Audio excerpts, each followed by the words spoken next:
श्री राम जय जय राम, श्री राम जय जय राम, श्री राम जय राम जय जय राम, श्री राम जय जय राम, श्री राम जय जय राम।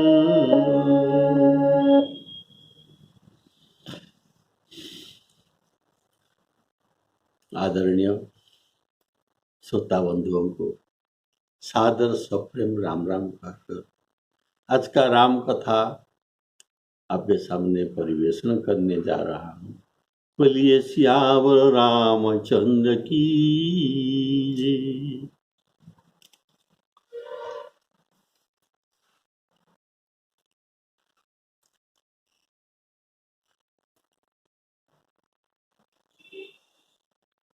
कुंभकर्ण को रावण ने जगाया, लेकिन कुंभकर्ण का रावण के प्रति समर्थन नहीं था, इनके मन में समर्थन नहीं था। लेकिन रावण के क्रुद्ध हो जाने पर, इनके वचन पर,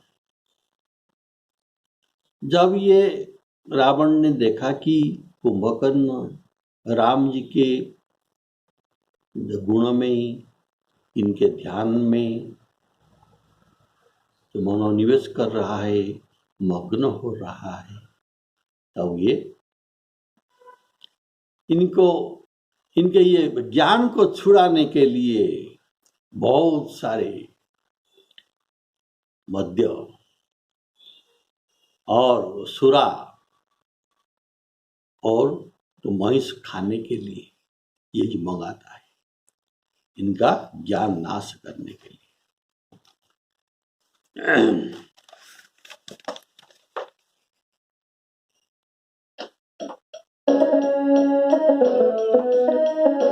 राम रूप गुण सुमिरत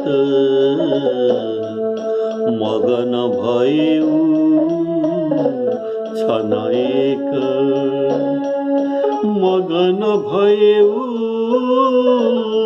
क्षण एक, रावण मागेउ कोटि घट, मदरु महिष अनेक। रावण ने सोचा कि इसे ज्ञान उत्पन्न हुआ है, कुंभकर्ण का ज्ञान उत्पन्न हुआ है। कहीं ऐसा न हो कि यह युद्ध करने के लिए न जाए, अथवा कहीं शत्रु से भी मिल न जाए, अथवा उसका ज्ञान नष्ट करने के लिए यह एक उपाय सोचा कि मांस और जो मदिरा जो ज्ञान के नाशक है, वह समझकर रावण मांगेउ कोटि घट, मदरु महिष अनेक।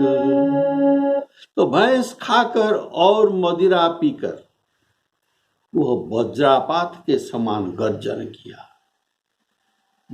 तो मदोन्मत्त होकर लड़ाई के उत्साह से रणोत्सुक कुंभकर्ण किला छोड़कर अकेला चला, सेना भी साथ न ली।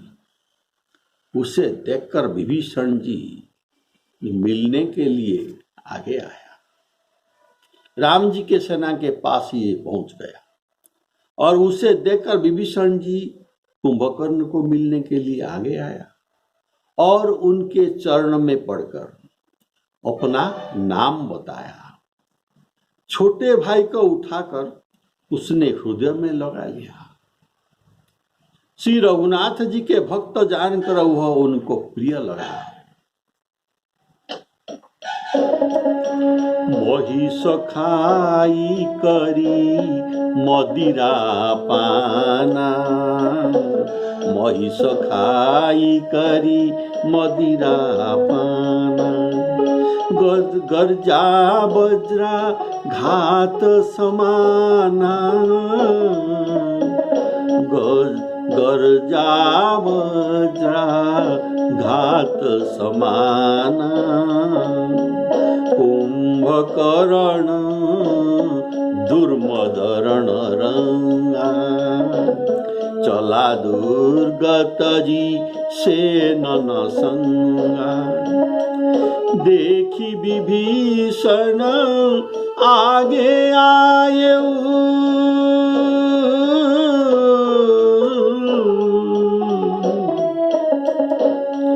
रघुपति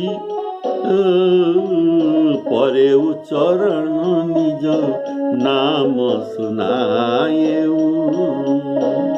अनुज उठाई हृदय तेहि लायो, रघुपति भगति जानी मन भायो।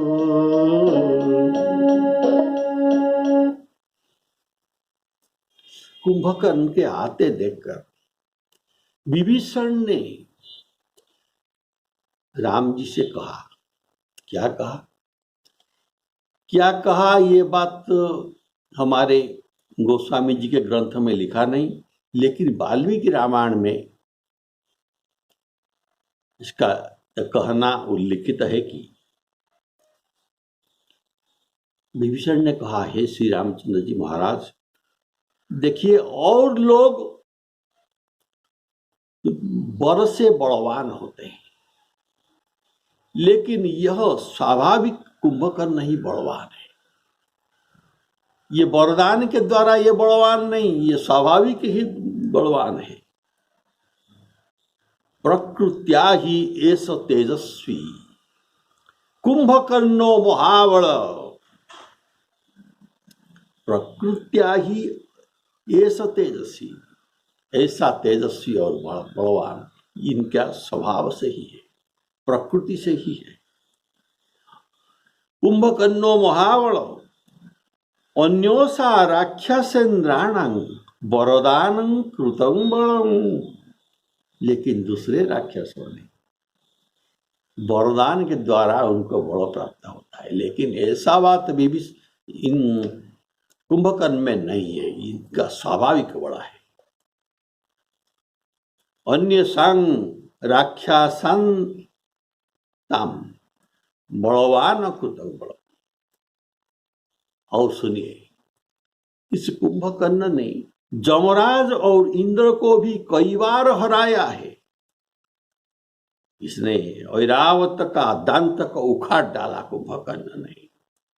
जब यह सूर लेकर खड़ा होता है, जब कुंभकर्ण सूर लेकर खड़ा होता है, तब काल ही जैसा जान पड़ता है। हनुमान नाटक में लिखा गया है कि कुंभकर्ण के उपदेश देने पर जब रावण ने कुपित होकर बोला कि तुम्हारे भुजाओं के विस्तार से क्या लाभ है मेरा, तुम्हारे भुजाओं के बल से मेरे आज्ञा तुम्हारे प्रति शिथिल हो गई, तुम नहीं मानते, तुम अपने शयनागार में जाकर सो जाओ। तब कुंभकर्ण ने देखा और आश्वासन देकर कहा, तुम शत्रु के शोक रूपी भाव को त्याग दो।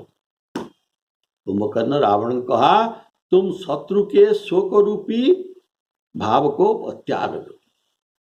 जिस समय क्रोध करके कुंभकर्ण रण में चलेगा, इस समय काल क्या है, मेरे सामने काल भी ठहर नहीं सकता। और जम के गणों की भी क्या गिनती है। तथा राम और कपिंद्र अर्थात सुग्रीव ये क्या चीज है। शत्रुकुल का भय क्या है, जम क्या है और जमगण भी क्या है मेरे सामने।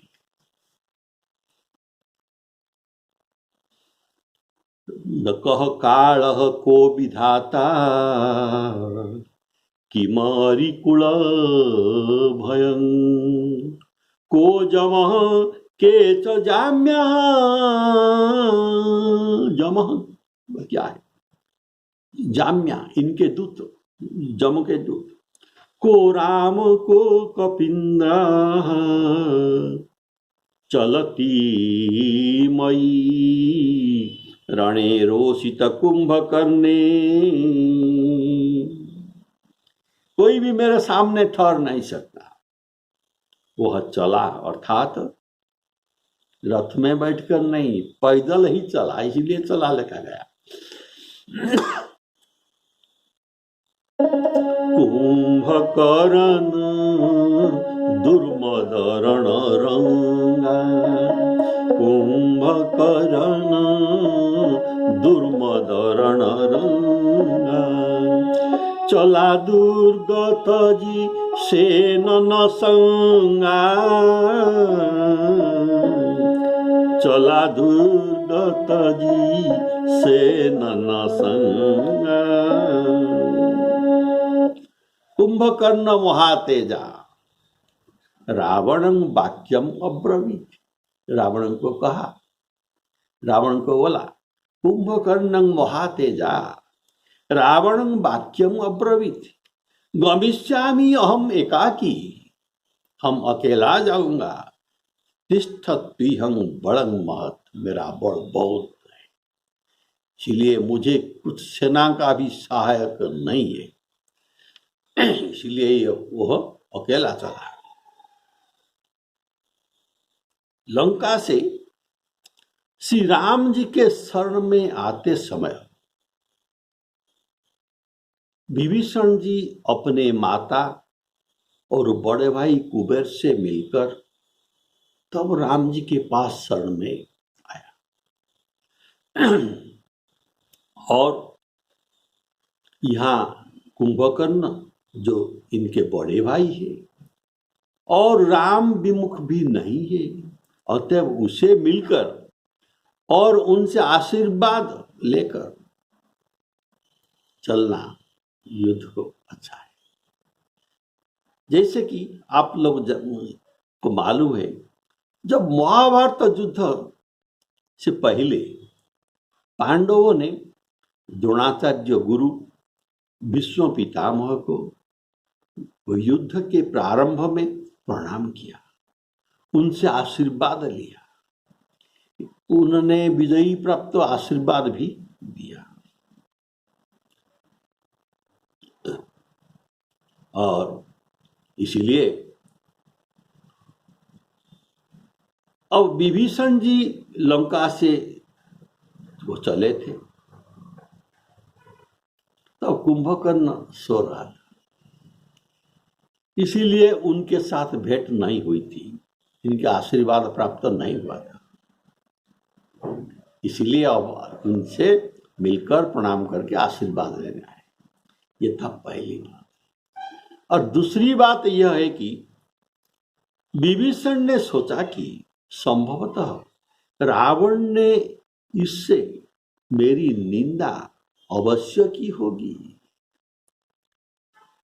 देखो ये विभीषण कैसा है, मेरे विपत्ति आने पर मुझे छोड़कर ये 60 राज्य लोभ से शत्रु से जाकर मिला और जाकर अपना तिलक भी करा दिया।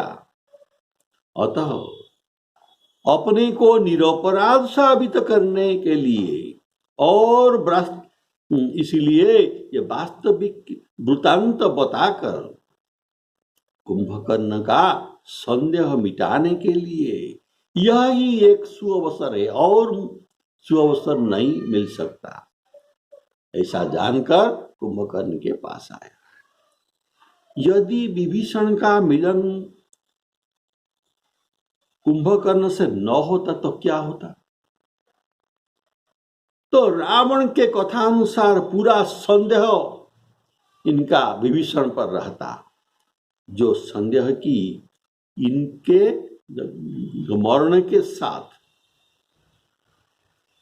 ये कुंभकर्ण के मरने के साथ इनके मन में चला जाता, इनके सूक्ष्म शरीर में यह भाव चले जाता, इनके मन के द्वारा। अतः कुंभकर्ण का मोक्ष कैसा होता? बोले श्यावर रामचंद्र की। संशयात्मा विनश्यति, इनका मोक्ष नहीं हो सकता, इसलिए इनका संदेह भी दूर करना है। ये तो मोक्ष प्राप्त होने वाला है। तो गोस्वामी जी ये दोनों को मिलन करा दिया, करा के कुंभकर्ण को मोक्ष का अधिकारी भी बना दिया। बोलिए श्यावर रामचंद्र की। यद्यपि राम भक्त होने तथा भाई द्वारा घोर अपमानित होने के कारण विभीषण राम जी के शरण में आया, ठीक है, पर आखिर था तो एक संसारी मनुष्य, संसारी पुरुष, और विरोधी होने पर भी रावण के मृत्यु पर उनको महान दुख हुआ था विभीषण को।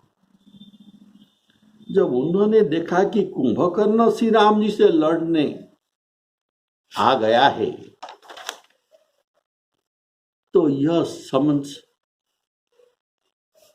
करके वह वहां से जीवित नहीं जा सकता, इसलिए इनका मिलने के लिए अभी अंतिम अवसर है। इसलिए भातृ स्नेह के डोरी से बंधकर भाई से जाकर मिलता है कुंभकर्ण, भाई से विभीषण। तो विभीषण जैसे कोमल हृदय वाले की यह स्वाभाविक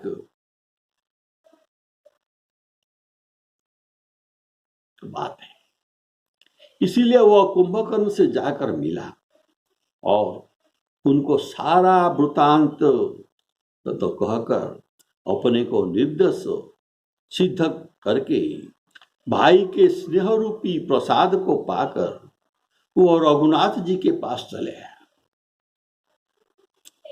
तो विभीषण ने उन्हें साष्टांग प्रणाम किया। तो बड़ों को प्रणाम करते समय अपना नाम बताना यह प्राचीन परिपाटी है, इसलिए अपना नाम सुनाकर प्रणाम करने से यह भी सूचित होता है कि देखिए, जो परिचित लोग हैं उनको नाम सुनाने का क्या भाव है? कुछ भाव नहीं, ये तो नाम जानता है, परिचित लोग हैं। लेकिन अब ये लड़खड़ा कर आ रहा है, इसीलिए ये विभीषण जी ने सोचा ये वर्तमान होश में नहीं है, इनका होश जाता रहा, इसीलिए शायद मुझे ये पहचान सकेगा कि नहीं, इसीलिए अपना नाम बताकर प्रणाम किया।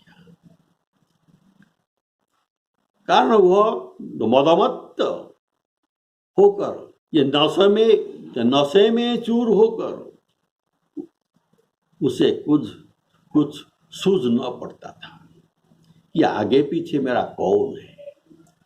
पर बोले श्यावर रामचंद्र की, पर उनको नशे के कारण ही नाम बताकर उनके चरण में विभीषण प्रणाम करते हैं।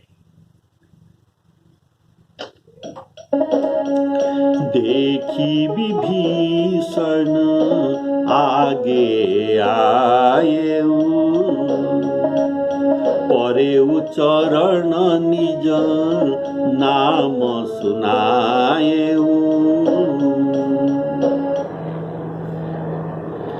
देखिए, अध्यात्म रामायण में यह वर्णित है कि कुंभकर्ण तदा दृष्ट्वा, कुंभकर्ण इसके बाद दृष्टा, किसको? गदापाणि विभीषण, हाथ में गदा लेकर विभीषण को देखा।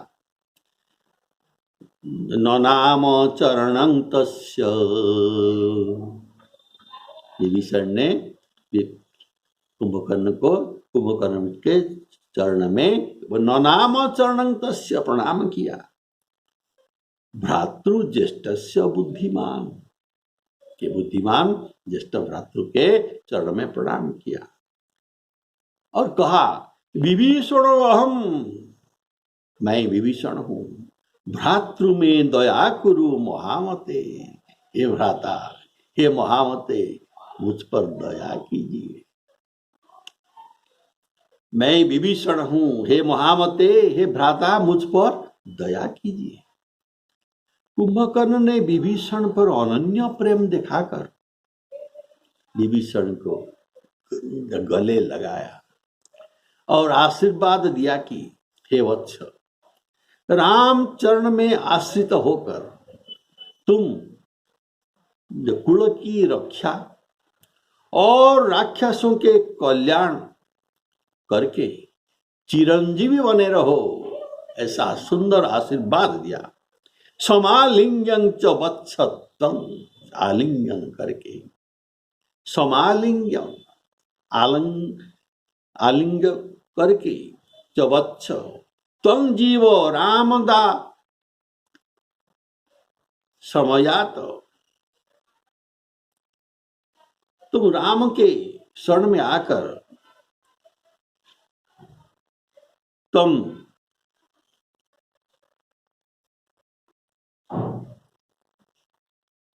चिरंजीवी बनो। समालिंगन च वत्सत्वं जीव रामदा ग्रमयात,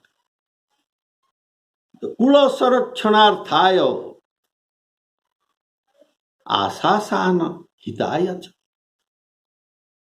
तुम कुल के रक्षा करो और चिरंजीवी बनकर रहो।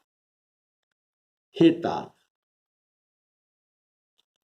तुम राक्षसान हिताय च, चिरंजीवी बनकर रहो। हे तात, विभीषण कहता है, हे तात, अत्यंत हितकारी विचार पूर्वक सलाह करने पर रावण ने मुझे भारी सभा में लात मारी। मैंने कहा काम क्रोध मद लोभ सब नाथ नरक के पंथ, सब परिहरी रघुबीर ही, भजहु भजही जही संत। और भी कहा तात राम नहीं नर भूपाला, ये नर नहीं तो ये कौन है? भुवनेश्वर कालहु कर काला, ब्रह्म अनामय अज भगवंता,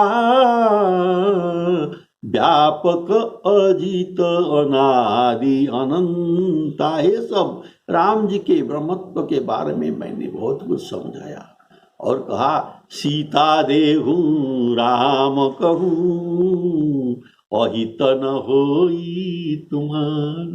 इतना सुंदर सलाह दिया और रावण ने मुझे भरी सभा में लात मारी, मेरा अपमान किया। उसी ग्लानि से मैं श्री रघुनाथ जी के पास आया। मुझे अत्यंत दीन देखकर प्रभु का मन मुझ पर प्रसन्न हुआ। ये दीन बंधु है। दीन वचन सुनी प्रभु मन भावा, भुज विशाल मोही हृदय लगावा। इतना स्नेह उन्होंने मुझे दिया, मैं दीन होकर वहां आया हूं, मेरा कोई नहीं है। जननी जनक बंधु सुत धारा, तन धन भवन सुहृद परिवार, सबके ममता ताग बटोरी, मम पद मनहि बांधवरी डोरी। ये सबके ममता के ताग को काटकर मेरे पद में आया है और मेरे पद में ममता रखा है, इसीलिए ये दीनबंधु मुझे गले लगाया। बोलिए श्यावर रामचंद्र की जय। तो विभीषण कुंभकर्ण ने कहा, हे पुत्र सुन, रावण तो काल की वश हो गया है, इसके अब उत्तम शिक्षा कब मान सकता है। हे तात, तुम निशिचर कुल में भूषण हुए हो, तुमने हमारे वंश को उजागर अर्थात प्रकाशित किया हो, तुमने शोभाधाम और सुख के सागर श्री रामचंद्र जी के जो भजन किया है, वाह धन्य धन्य विभीषण, तुम धन्य हो। देखो, मन कर्म और वचन से कपट छोड़कर, ये मेरा उपदेश है, तुम रणधीर श्री रामचंद्र जी का भजन करना।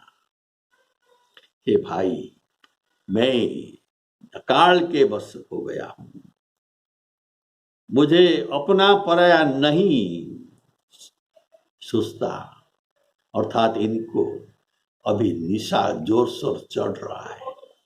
अभी तक जो वचन उन्होंने कह रहा था, निशा धीरे धीरे इनके पास चढ़ रहा था, तो अभी जोर से इनके निशा चढ़ रहा है। इसीलिए कहता है मुझे अपना पराई नहीं सोचता, इसीलिए अब तुम यहां से चले जाओ।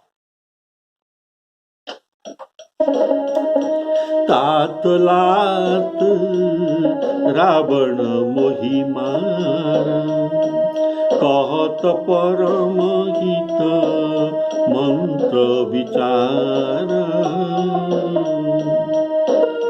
तेहि गलानी रघुपति पहियाएऊ, देखि दीन प्रभु के मन भाएऊ, सुनु सुत भयऊ काल बस रावण, शोकी मानव परम सिखावन, धन्य धन्य ते धन्य विभीषण, धन्य धन्य ते धन्य विभीषण, भयेउ तात निशिचर कुलभूषण। बंधु, बंधु अर्थात भाई, बंधु बंसते की न उजागर, भजेहु राम शोभा सुख सागर, भजेहु राम शोभा सुख सागर, वचन कर्म मन कपट तजी, वचन कर्म मन कपट तजी,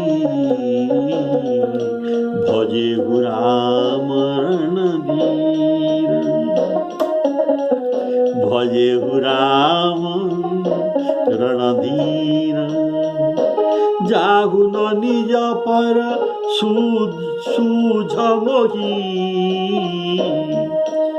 भयेउ काल बस वीर, भयेउ काल बस वीर।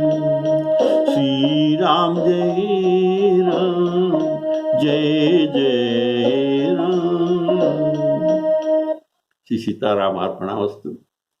अगले एपिसोड में आप सुन पाएंगे कुंभकर्ण जाकर युद्ध करेगा। आज विभीषण को आशीर्वाद उनका मिला। तो इनका युद्ध देखने के लिए आप अगले एपिसोड सुन लीजिए। श्री सीताराम, सरनाम हिंदी, सर्पणमस्तु।